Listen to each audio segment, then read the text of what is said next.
ہم پہلے 4 رکعت پڑھتے ہیں، پھر 4 رکعت پڑھتے ہیں، پھر 2 رکعت پڑھتے ہیں، پھر 2 رکعت پڑھتے ہیں، ایسے بولے گا نا. اب دوسرا اگزامپل اس کا یہ ہے کہ ابھی ہم کسی حنفی مقلد بھائی سے پوچھیں کہ بھائی آپ کتنی رکعت پڑھتے ہو، تو وہ کہے گا ہم 20 رکعت پڑھتے ہیں. تو اب اگر میں اس میں اپنا قیاس کر لوں، کیا اس نے اکٹھا 20 رکعت کہا ہے، یعنی کہ یہ ایک سلام سے 20 رکعت پڑھتا ہے؟ نہیں بھائی، آدمی 20 رکعت پڑھ رہا ہے تو ضروری نہیں ہے کہ وہ تمام کی تمام اکٹھا پڑھ لے اور مطلب 19ویں رکعت کے بعد 20ویں رکعت میں بیٹھ کے قاعدہ کر کے سلام پھیرے. نہیں، اس کا معنی ہوتا ہے 2 کر کے. تو امی عائشہ رضی اللہ تعالی عنہا جب کہہ رہی ہیں کہ اللہ کے نبی 4 رکعت پڑھتے، اس کی خوبصورتی کا حال کو مت پوچھو، اس کی لمبائی کے حال کو مت پوچھو، تو یہی امی عائشہ بھائی یہ مسلم کی حدیث میں بھائی یہ بتا رہی ہیں کہ اللہ کے نبی کی نماز رات کو وہ 2 کر کے پڑھتے تھے، اور آخر میں 1 رکعت وتر پڑھ کے تمام رکعت کو طاق بنا لیتے تھے. تو اس سے کیا ثابت ہوا کہ جو یہ 4 رکعت جو امی عائشہ بتا رہی ہیں، اس کی جو آگے کی بات ہے، جو تفسیر ہے، وضاحت ہے، وہ دوسری حدیث میں بتا رہی ہے کہ 2 رکعت کر کے پڑھتے تھے. 4 رکعت 2 سلام سے، 1 سلام سے نہیں ہے. امی عائشہ رضی اللہ تعالی عنہا کی جو حدیث ہے اس میں یہ الفاظ ہی نہیں ہے کہ اللہ کے نبی 4 رکعت پڑھتے 1 سلام سے. تو انہوں نے اپنی عقل سے سوچ لیا کہ نہیں، مطلب حدیث میں آ رہا ہے پہلے 4 رکعت پڑھتے، اس کی لمبائی اور خوبصورتی نہ پوچھو، پھر اور اس کے بعد 4 رکعت پڑھتے، اس کی لمبائی خوبصورتی نہ سمجھو. تو انہوں نے اپنی عقل سے قیاس کر لیا کہ نہیں 4 رکعت امی عائشہ بولنی ہے، اس کا مطلب وہ 1 سلام سے. 1 سلام انہوں نے اپنی عقل سے کہاں سے لیا، جبکہ دوسری حدیث میں آ رہا ہے کہ اللہ کے نبی 2 رکعت کر کے رات کی نماز پڑھتے. تو بھائی جو یہ بات تھی صاف ہو گئی.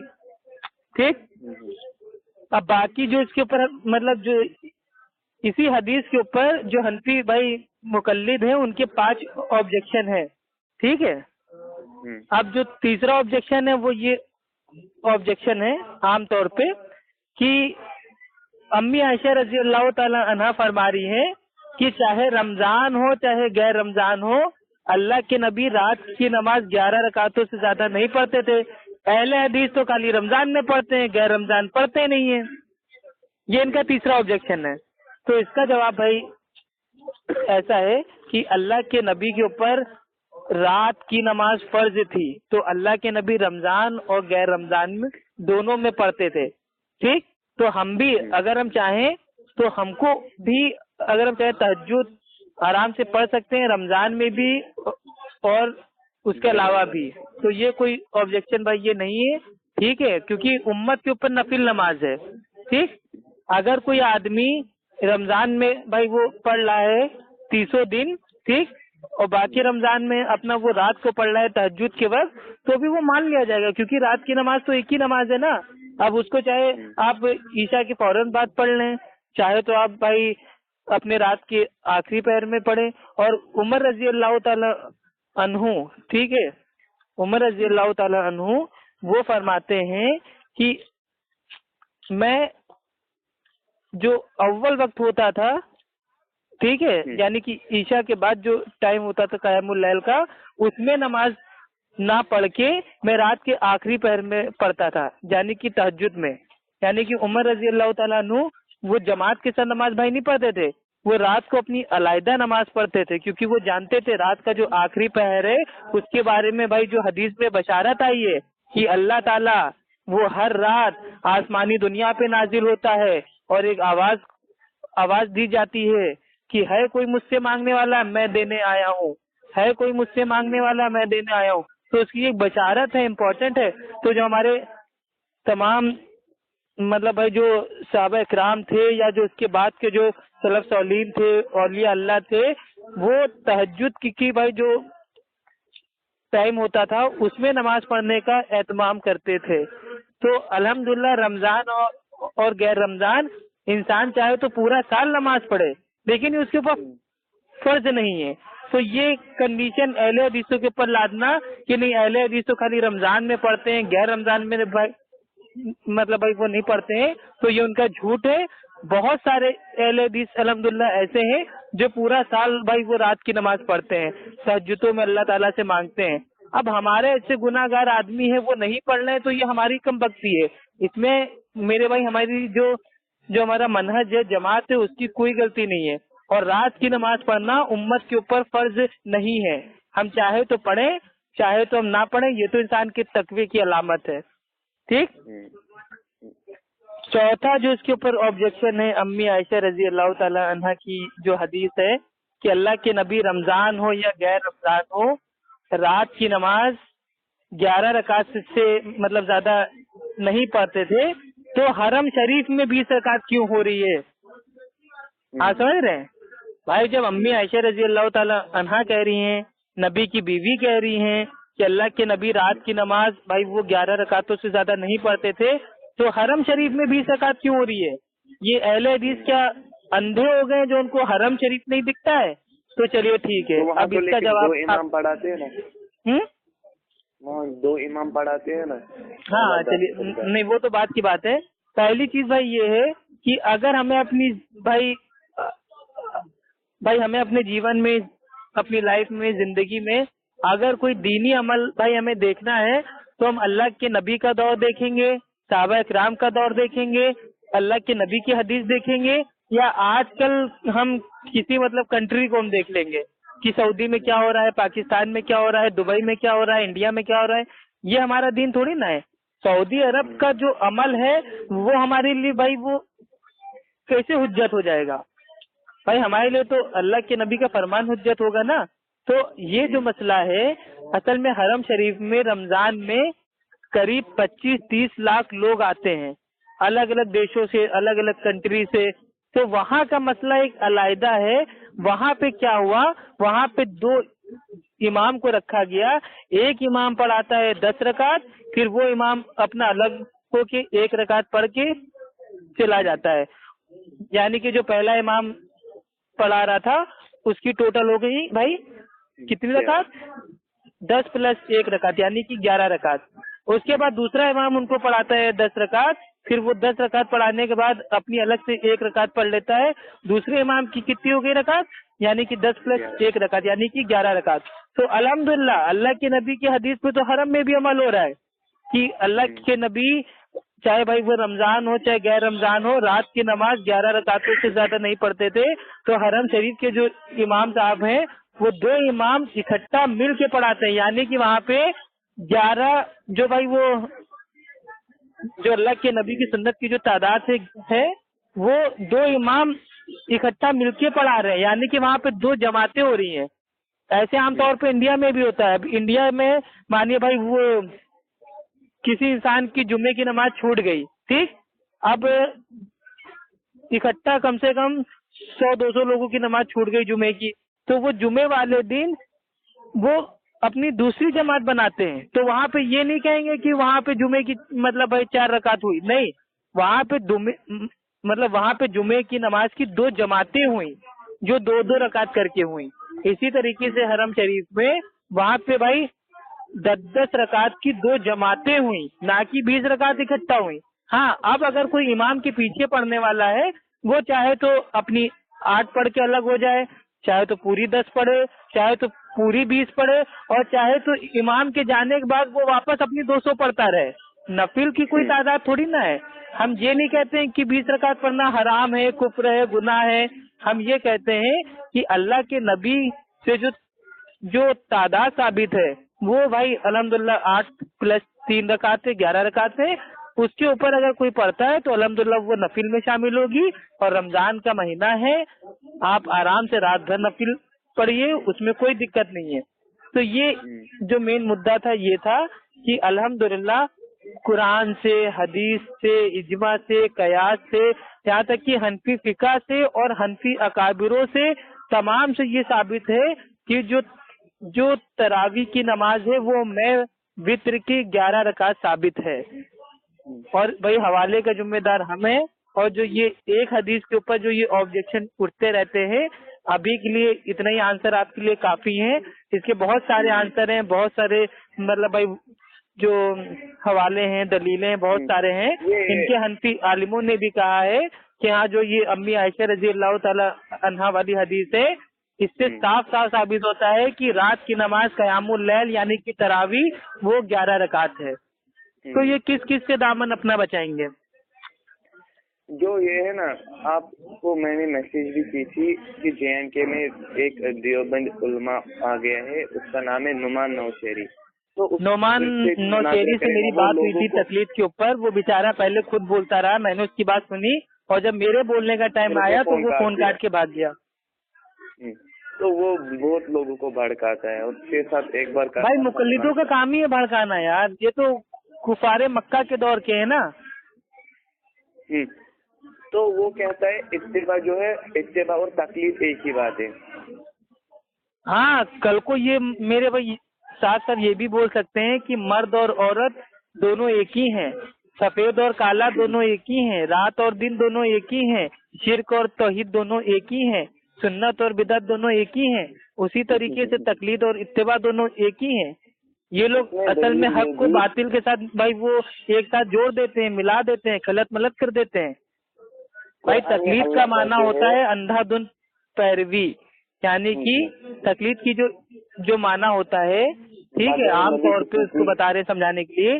تقلید ہوتی ہے بھائی وہ بنا دلیل کے ہوتی ہے، اور جو اتباع ہوتی ہے وہ بھائی وہ دلیل کے ساتھ ہوتی ہے.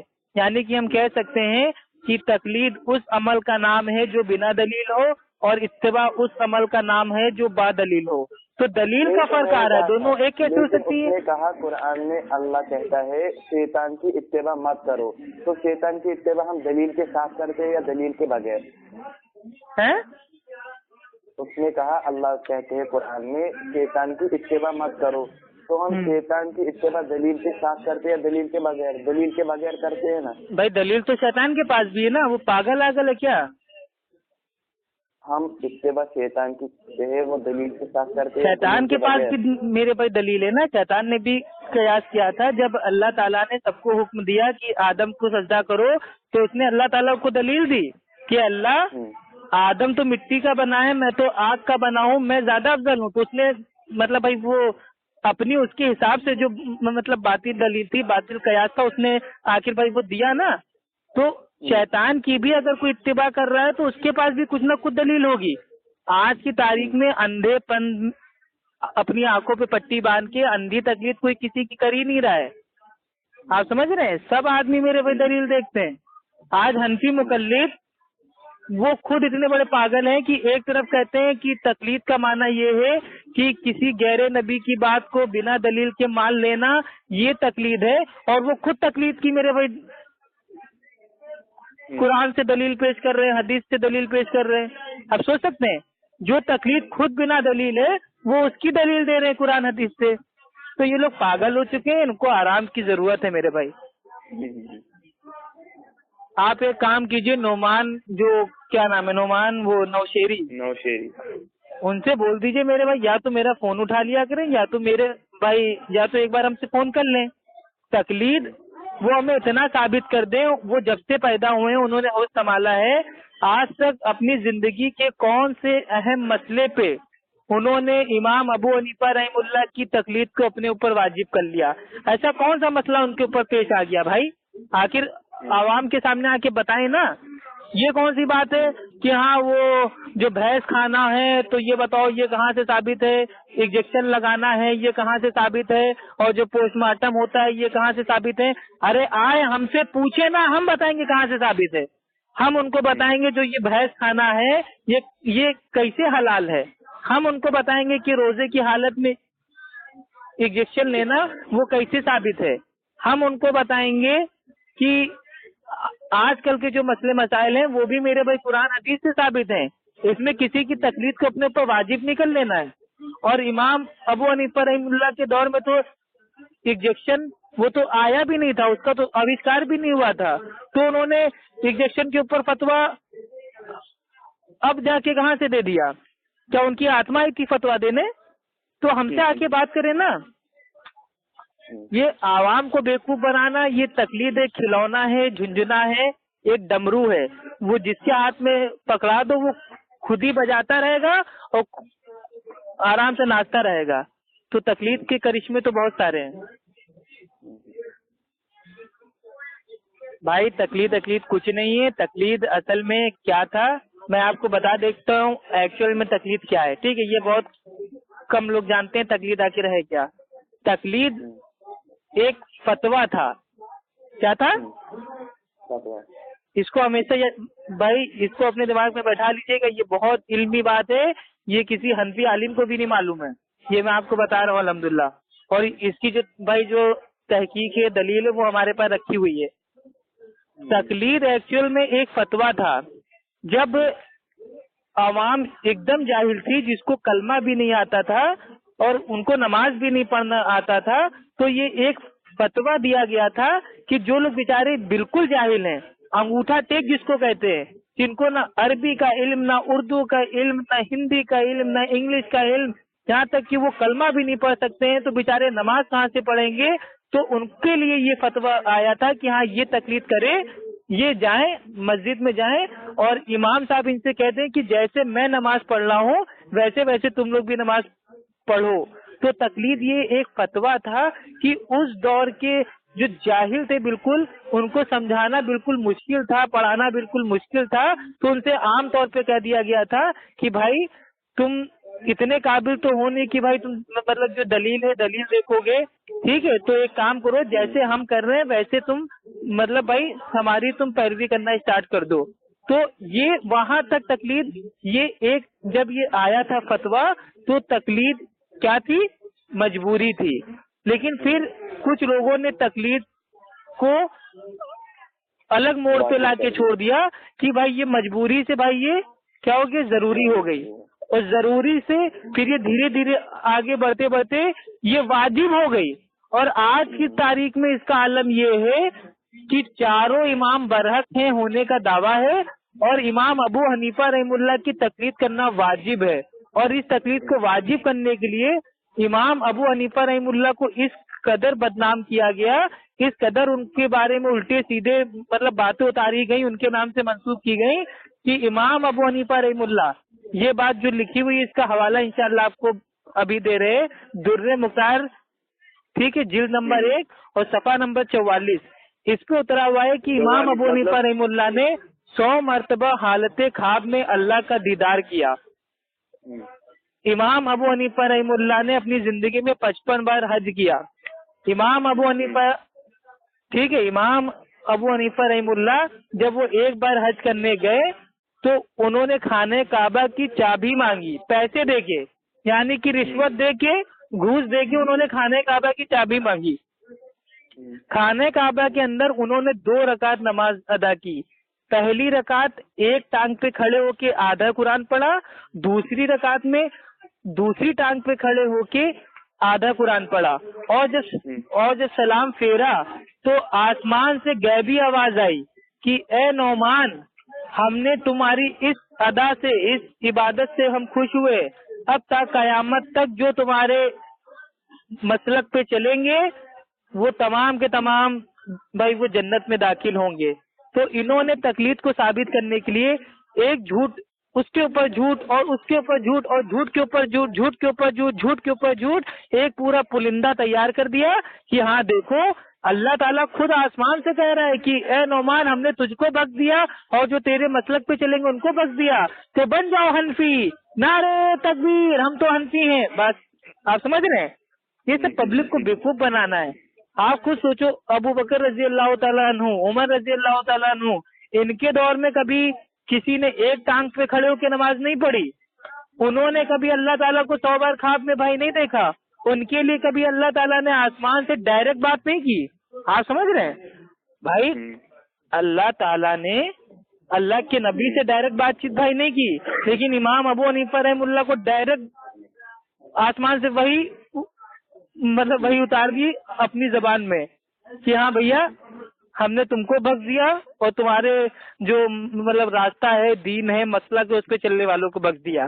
یعنی کہ اب اگر آج کی تاریخ میں کوئی حنفی ہے وہ چاہے ڈی جے پہ ڈانس کرے, ٹھیک, وہ چاہے تو نبی کے برتھ ڈے میں کیک کاٹے, وہ چاہے تو میرے بھائی ناف کے نیچے ہاتھ باندھ کے نماز پڑھے, چاہے تو وہ حنفی طریقے سے نماز پڑھے, وہ تو بخشا بخشایا ہے, اور چاہے تو نہ نماز پڑھے. جب اللہ تعالیٰ نے اپنی زبان سے کہہ دیا, الحمدللہ اللہ تعالیٰ تو اپنی بات کا پکا ہے نا, تو اللہ تعالیٰ نے کہہ دیا حنفی بخشے جائیں گے، یعنی کہ حنفی بخشے جائیں گے، یعنی کہ جو باقی شافعی ہیں اور یہ ملکی ہے، حنبلی ہیں، ان کا جنت جانا ہو سکتا ہے مطلب بھائی خطرے میں ہو، لیکن حنفیوں کی تو پوری 100% گارنٹی ہے۔ آپ نے ایک بار ویڈیو میں کہا تھا کہ جو نماز سینے پہ ہاتھ باندھنے کی ہے وہ صحیح بخاری کی حدیث حدیث نمبر 740۔ تو نعمان نے کہا کہ اگر صحیح بخاری میں ایسی حدیث ہوگی سینے باندھنے کی تو میں حنفی مسلک چھوڑنے کے لیے تیار ہوں، ایسی کوئی حدیث نہیں ہے بخاری میں۔ بھائی وہ پاگل آدمی ہے بھائی، صحیح البخاری کی حدیث ہے، ٹھیک ہے، وہ ایک صحابی ہیں، وہ کیا بولتے ہیں، غالباً ان کا نام ہے سہل بن سعد، ٹھیک ہے، رضی اللہ تعالیٰ عنہ۔ وہ فرماتے ہیں کہ لوگوں کو بھائی یہ آرڈر دیا جاتا تھا، حکم دیا جاتا تھا کہ اپنے الٹے ہاتھ پر بائیں ہاتھ کو زرہ پر رکھ لیں۔ تو اب یہاں پہ جو پہلا سوال ہوتا ہے حنفی مقلدوں کا کہ بھیا کیا سینے پہ ہاتھ باندھنا بھائی وہ بخاری سے ثابت ہے؟ تو اس پہ میں کہتا ہوں ہاں ثابت ہے۔ اس کا جواب یہ ہے کہ صحابی فرما رہے ہیں سہل بن سعد رضی اللہ تعالیٰ عنہ کہ اپنے بائیں ہاتھ پہ دائیں ہاتھ کو رکھ کر بھائی وہ زرہ پہ باندھ لیں۔ تو اگر کوئی چھوٹا بچہ آئینے کے سامنے کھڑا ہوگا یا کوئی بڑا آدمی بھی آئینے کے سامنے کھڑا ہوگا، جب وہ اپنے الٹے ہاتھ پر سیدھے ہاتھ کو رکھ کے زرہ سے بالکل باندھے گا تو آٹومیٹک اس کا ہاتھ سینے پہ آ جائے گا۔ لیکن اب حنفی مقلد اس میں دوسرا سوال کھوج دیتے ہیں، نہیں سینے کا الفاظ کہاں ہے؟ تو یہ ان کا دوسرا سوال ہے۔ تو ہمارا دعویٰ ہی نہیں ہے کہ بھائی وہ الفاظ ہے سینے کا۔ اب ہر جگہ الفاظ تھوڑی نہ ڈھونڈیں گے، اب کچھ معنی بھی تو ہوتا ہے،